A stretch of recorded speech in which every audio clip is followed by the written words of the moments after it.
የሲኦል እሳቱን ስቃዩን እያየች ለፍጥረታት ሁሉ። በዚች ምድር ላይ በጣም የሚገርመኝ ነገር ምንድን ታውቃላችሁ? የሰው ልጆች በዚች ምድር ላይ የሚፈልጉት ትልቅ ነገር ክብር ነው። በምድር ላይ ያለ ሰው በሙሉ የሚፈልገው ምንድን ነው? ክብር ነው። ክብር መፈለጉ ብቻ አይደለም የሚያስገርመን፣ ክብር ሳይኖረው ራሱ ክብር አለህ እንድንለው መፈለጉ ነው የሚገርመው። እንዲህ በጣም ይገርማል። ራሱን ዋሽቶም ቢሆን አንተ ክቡር ነህ ስንለው ደስ ይለዋል፣ እንዳልሆነ እያወቀው። እና የሰው ልጆች ሁሉ የጠብ ምንጭ አንዱ ክብር እኮ ነው። ሰው ክብሩን ለማስጠበቅ ክብሩን ለማሳየት የማይፈነቅለው ድንጋይ፣ የማይወጣው ተራራ፣ የማይሻገረው ወንዝ የለም። ምን ለማድረግ? ክቡር መሆኑን ለማሳወቅ። ግን ጉድጓድ ቆፍረ፣ ተራራ ወጥተ፣ ቁልቁለት ወርደ፣ ሕንፃ ገንብተ ክቡር መሆን አልችልም። ክቡር መሆን የሚቻለው እግዚአብሔርን በመፈለግ ብቻ ነው። የሚያስከብር እግዚአብሔር ነው። የሚያከብር እግዚአብሔር ነው። እግዚአብሔር ከፈቀደ ነውርን ሸፍኖ ያስከብራል። እግዚአብሔር ካልፈቀደ ግን ንጽሕናም አያስከብርም። እግዚአብሔር የሌለበት ከሆነ ዘይት የሌለው ማሰሮ ማለት እኮ ያለ ምን ማለት መሰላችሁ? ፍቅር የሌለው ድንግልና ማለት ነው። ክብር የለሽ ነው ያም ራሱ። እኔ አሁን ክብሬን ጥብቄያለሁ ብሎ አንድ ሰው በድንግልና ነው መኖር ሊል ይችላል። 5ቱ ደናግል ማሰሮ ተሸክመው ነበር፣ ዘይት የላቸውም ማለት 5ቱ ሕዋሳት ንጹሕ ናቸው፣ ግን ፍቅር ይጎላቸዋል። ባዶን ሥራ ናቸው። ድንግልና ብቻውን ክብር አያሰጥም። ክብር እግዚአብሔር ነው። ያስከበረን እግዚአብሔር ነው። እውነቴን ነው የምነግራችሁ። እና ሕዝቤ ክብሩን ተወ ነበር ያለ። ሰው በቃ ክቡር መሆኑን ለማሳወቅ አዲስ ልብስ ሲያሰፋ፣ አንዳንዱ ደግሞ ቲፎዞ ሲያደራጅ ግርም እኮ ነው የሚያደርገው። እንዲህ ይገርማል። እገሌ አቶ ገሌ በጣም ጥሩ ሰው ናቸው የሚሉ ወሬኞችን ሁሉ የሚያደራጅ ሰው አለ። የለም፣ እነዚያ የካዱ ዘንድ ክብርህ ይገፈፋል። እንኳን ሌላ እኮ የቤተ ክርስቲያን ሰዎች ሁሉ ሲያደርጉት ነው የሚያስቀው። ክቡር መባላቸውን ለማሳየት ኮሚቴ አቋቁመው የእኛ አባት እኮ ጾመኛ ናቸው፣ የእኛ አባት እህል አይቀምሱም። ኮሚቴ ተደራጅቶ እኮ ነው። አቤት አቤት! በመደራጀት የሚመጣ ክብር አለ? የለም። የእኛ አባት እህል አይበሉም፣ እንቅልፍ አይወስዳቸውም፣ ሽምብራን የሚቀምሱት እንዲህ አያረጉም፣ ንጹሕ ናቸው፣ ቅዱስ ናቸው። ሲጀመር ኢትክል ተከብቶ ሀገር እንተ ተሐንጸት መልዕልተ ደብር እያትው ማይቶተ ከማያንብርዋ ታይተከፈር አላ ያነብርዋ ዲበ ተቋማ ወታበርህ ለኩሉ። ከተራራ ላይ የተሰራች ከተማ ተሸፈኝ ቢሏት አትሸፈንም። የተራራው ከፍታ ግዱ ይገልጣታል።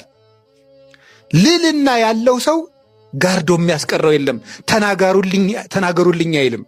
ሰው አያዋቅርም፣ ቀስቃሽ አያደራጅም፣ ነጋሪት አያስጎስምም፣ መለከት አያስነፋም። እግዚአብሔርን የያዘ ሰው እግዚአብሔር ይናገርለታል።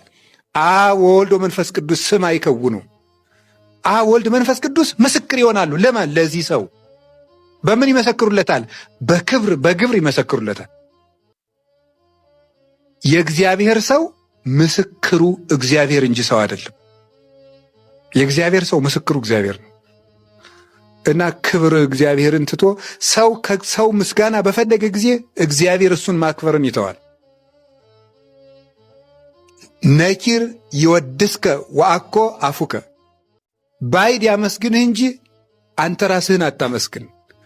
ባዕድ የተባለ እግዚአብሔር ነው፣ ከዚህ ዓለም ልዩ የሆነ ከዚህ ዓለም በባህሪው የተለየ እሱ ያመስግንህ እንጂ። ኤርምያስ ክብራችሁን አትተው ብሎን። ክብር እግዚአብሔር ነው። በልብስ ቢከበሩት ሌላ ለብሶ የሚመጣ ሰው ይመጣና ችግር ይሆናል።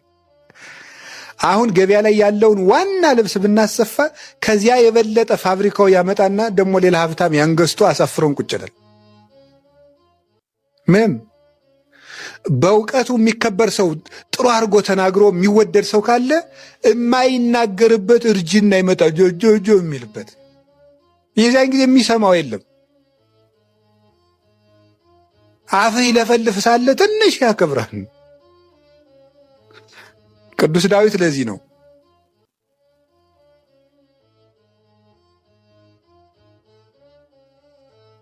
ኃይሌ በተለየኝ ጊዜ አትተወኝ አለ። ኃይሌ ያለው ምን ብለው ተርጉሙታል ሊቃውንቱ? አይምሮዬ በተለየኝ ጊዜ። አዋቂ ሲባል ሰው ሰውን ይወዳል። እውቀቱን ለሰው በማይተርፍበት ጊዜ ግን ማንም ዞር ብሎ የማየው የለም። ምናልባት እኮ አሁን አንደበታቸው የማይናገር በየመቃብር ቤቱ ብዙ ሊቃውንት አሉ። አርጅተው እንዲህ ጎብጠው የተቀመጡ ዘወር ብሎ የማያቸው። አፈቀላጤውን ግን ሰው ይከተለዋል። እነዚያን የሚያያቸው የለም። በጊዜው ይናገሩ ሳለ ሰው ይወዳቸው ነበር። ዛሬ ግን የሚያስባቸው የለም። እውቀትም ቢያስከብር ለጊዜው፣ መልክም ቢያስከብር ለጊዜው ወረት ነው። ሀብት ቢያስከብር ለጊዜው እስኪጠፋ ጊዜ። የመመኪያዬ ዘውድ ድንግል ማርያም ብላት ምንድን ነው? መመኪያዬ ጋሻዬም ነሽ ክብሬም ነሽ ብላት ለእኔ ነው የምትበዛብኝ እንጂ ለእሷስ አያንስባትም። የሚያንስብን የሚበዛብን ለእኛው ነው። በእውነቱ ደግሞ እኮ ትዕቢታችን እኮ አምላክ እናቴ ብሏት እሷ እንኳን ኧረ እኔ እሱ እናቴ ባለበት እናንተ ኃጢአተኞች ልጄ እናቴ እንድትሉኝ አልፈልግም እሷ እንኳን አላለች። እሷ ያላለችው ደግሞ እኛ ተገልብጠን እኔ ሁልጊዜ የምናገረው አንድ ቃል ላይ ልድገሙ ደስ ስለሚል ሲራክ እንዲህ ይላል፣ ሦስት አይነት ሰዎች ነፍሴን አበሳጯት ይላል። ሴሰኛ ሽማግሌ፣ ትዕቢተኛ ድሃና ንፉግ ባለጸጋ።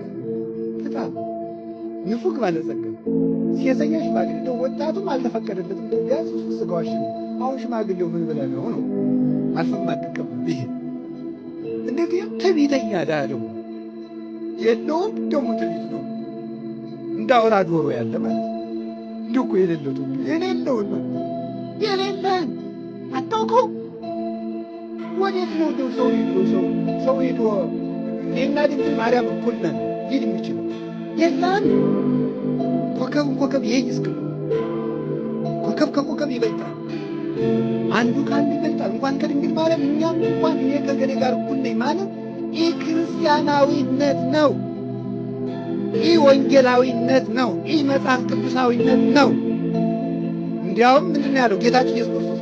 እስመ አብ ያብየኒ አብ ይበልጠኛል ያለውን ቃል ሊቃውንት ሲተረጉሙት አብ ይበልጠኛል ያለ አብ ወልድን የሚበልጠው ሆኖ ሳይሆን ለአርአያነት ስለመጣ እናንተም እገሌ ይበልጠኛል በሉ እንጂ ትክክል ነኝ አትበሉ ለማለት ነው ብሎ ነው የሚተረጉሙት። እገሌ ይበልጠኛል በሉ ትክክል ነኝ ጭራሽ ይበልጣል ይበልጠኛል አለ ማለት ራሱ ነው። ማንም አላደረገም። ሐዋርያት አላደረጉትም።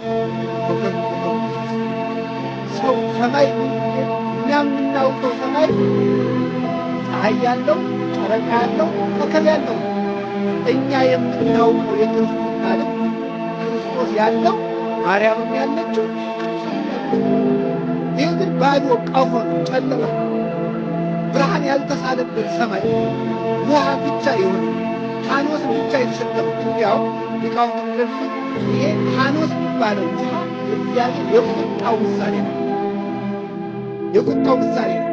ይህ ባዶ ሰማይ የሆነ ሰው ግን የእግዚአብሔር ፍቅር የሌለው፣ የድንግል ማርያም ፍቅር የሌለው፣ የቅዱሳን ፍቅር የሌለው ሰው ግን ባዶ ሰማይ ነው። የሚሸከመው ሐኖስን ብቻ ነው። ይሄ ሰማይ ፀሐይ፣ ጨረቃ፣ ከዋክብት እስኪፈጠሩበት ድረስ ሐኖስን ብቻ ያንን የሚያስፈራራውን ውሃ ብቻ ተሸክሞ እንደነበረ እግዚአብሔርን የማይወድ እናቱን የማይወድ ቤተ ክርስቲያንን የማይወድ ቅዱሳንን የማይወድ ሰው የእግዚአብሔርን ቁጣ ብቻ ተሸክሞ የሚኖር ሰው ነው። ለመቅሰፍት የታጨ ራሱን ለመቅሰፍት ያዘጋጀና ያጨ ሰው ማለት ይሄም። አንድ ሰው ነበረችና መልከኛ ናት፣ ደግሞ ሀብታም ናት። እና መልከኛ ሰው መጥቶ ለማግባት ሲጠይቃት ሀብት የለህም ትለዋለች። ሀብት ያለው ሰው መጥቶ ሲጠይቃት መልክ የለህም ትለዋለች። መልክም ሀብትም የያዘ ሰው ሲመጣ ደግሞ ዘመዶችህ ዘርህ ጥሩ አይደለም ትለዋለች። ሶስቱንም ያሟላ ሲመጣ ደግሞ ከቤተ መንግስት አልተወለድክም ትለዋለች። እንዲህ ያለች ስትበጠብጥ ኖረች። መጨረሻ ላይ ምን ቢሆን ጥሩ ነው መሰላችሁ? የስንት መኳንንት ልጆች ሲለምኗት እምቢ ብላ ማን ቢያገባት ጥሩ ነው? የሆነ ወራዳ ጠንቋይ ምን አድርጎ ነው ያገባት? ልነግራችሁ እኮ ነው። ክብር አይደል የምትፈልግ? ምንድን ነው ያደረገ? ሰው ሁሉ እንዲሰግድልሽ አደርጋለሁ አላት። እሺ አጋንንቱን ምን አደረጋቸው? እኔ ሰውን ለጥንቆላ ተሰበስበው እናንተ ደግሞ በአየሩ ላይ በምታት አርጤምስ ነው የምትባል ስሟ፣ ለአርጤምስ ያልሰገደ ይጠፋል የሚል ድምፅ አሰሙና እግዚአብሔር አዘዘን ብሎ ሰው እንዲሰግዳል ሰውን ሰበሰበና በዚህ በሰማይ ሆነው ለአርጤምስ ያልሰገደ ወዮለት የሚል ድምፅ ተሰማ። ሰው ደግሞ ይህችማ አምላክ ብትሆን ነው ብሎ ሰገደለት። ሰው ጅል አይደል? ከዚህ በኋላ ስግደቷን ቀምሳ የአንድ ጠንቋይ ሚስቱን አቀረች። ደግሞ እሷ የወለደችው ዜውስ የሚባል የእሷ ልጅ ደግሞ ጣዖቱ ነው። መከራችን እነ ቅዱስ ጳውሎስን ሲያሰቃይ የነበረ ሲያስገድል የነበረ ይሄ ልጅ ነው። ይኸው መመካት ሰማችሁ። እንደው አብዛኞቻችሁ እዚህ ያገባችሁ ትሆናላችሁ፣ ያለገባም ይኖራል። እንደው ለማግባትም ብዙ አትመጻደቁ ልበላችሁ ብዬ ነው። ገብቷችኋል? አትመጻደቁ። እንደዚህ ያለው እንደው ለእናንተ መልአክ የምታገቡ ነው የምትመስሉ አንዳንዶቻችሁ። ይሄን ያሟላ ይሄን ያሟላ ይሄን ያሟላ ገነት ውስጥ የምትኖሩ መሰላችሁ እንዴ? እንዲሁ ግርም ነው የሚያደርገው። እንደዚህ ያለ ሰው የት ነው የሚገኘው? ገነት ውስጥ ነው። ወንዶችን ብትሆኑ ማለት ነው። እንደዚህ ያሟላች እንደዚህ ያሟላች እንደዚህ ያሟላች። ትዕቢት ክፉ ነው። እንደዚህ ያለ ይሄ የለውም እንደዚህ የለውም እንደዚህ የላትም እያሉ መመጻደቅ ልክ ዞ እግዚአብሔርን አመስግኖ መግባት ነው። በጣም ትዕቢት ክፉ ነው። እግዚአብሔር ከትዕቢት ያድነን።